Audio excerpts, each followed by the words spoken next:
এখন হচ্ছে আমি আমার বন্ধুর বাড়িতে আছি, ও রেডি হচ্ছে। আবার ব্যাংকটা পরে নিয়েছে।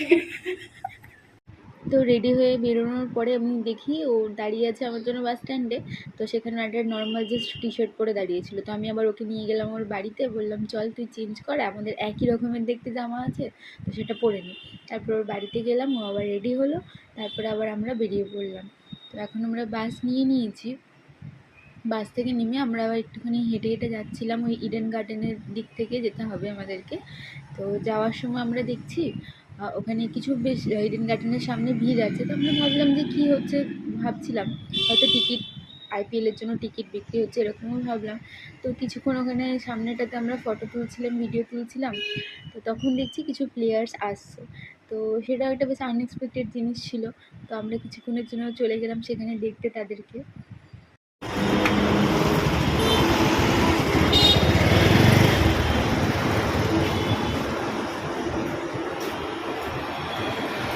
এই যে আমরা চলে এসেছি ইডেন গার্ডেনের এখানে। তো সব প্লেয়ার্সরা তখন বাস থেকে নামছিল। আজকে আমরা আসছিলাম ইডেন পার্কে, তখন আমরা হঠাৎ করে দেখছি সানরাইজ হায়দ্রাবাদ আর কেকেআর এর বাস ঢুকছে। আমরা দুটো টিমকেই পুরোপুরি দেখতে পারলাম। প্যাট কামিন্সকে দেখতে পেলাম, ভাই ইন্টারন্যাশনাল প্লেয়ার এমনি ফ্রিতে দেখতে পেয়ে গেলাম বিনা টিকিট কেটে।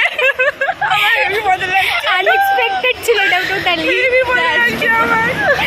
তারপর আমরা আবার হাঁটতে হাঁটতে চলে এলাম এখানে।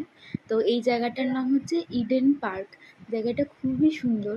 এটা হচ্ছে পার্কে ঢোকার গেট, আর এই সাইডে হচ্ছে টিকিট কাউন্টার। এখানে টিকিট হচ্ছে 20 টাকা করে, দুজনে 40 টাকা নিয়েছিল, তো 20 টাকা করে টিকিট। আর এটা খোলা থাকে ওই 5:30 অবধি। এর ভেতরে আপনি বোটিংও করতে পারবেন, তবে বোটিংয়ের টাইমটা হচ্ছে 4:30 পর্যন্ত, বোটিংয়ের লাস্ট টিকিট দেয়। ভেতরটা খুবই সুন্দর। এই পার্কটা মোহনবাগান মাঠের ঠিক একদম উল্টো দিকেই।